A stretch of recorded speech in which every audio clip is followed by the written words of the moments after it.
Je me disais, non, notre Père Céleste ne peut pas me pardonner. Je ne suis pas assez bonne pour aller au temple, pour avoir une vie pure, une famille pure.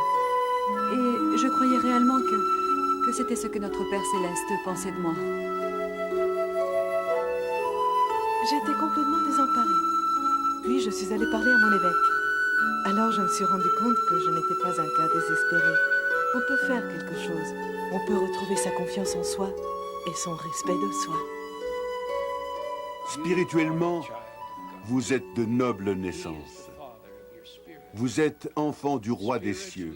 Gravez cette vérité dans votre esprit et tenez-vous-y. Vous êtes enfant de Dieu. Il y a deux parties en vous. Un esprit revêtu d'un corps mortel. Votre corps est l'instrument de votre intelligence et le fondement de votre personnalité.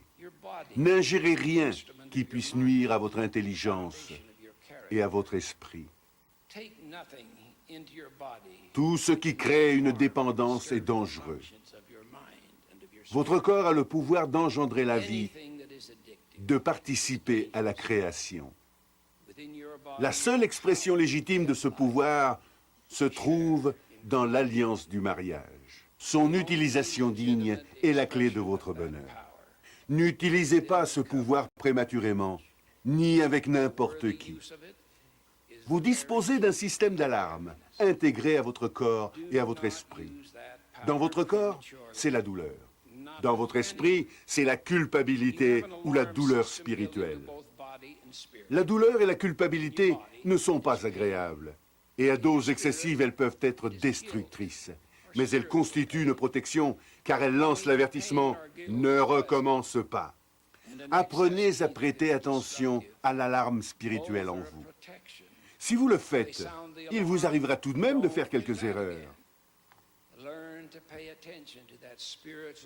Les gens qui font une faute grave ont tendance à en faire une autre en pensant qu'il est trop tard. Il n'est jamais trop tard. Jamais. L'idée décourageante qu'à cause d'une faute ou même d'une série de fautes, il est à jamais trop tard, ne vient pas du Seigneur.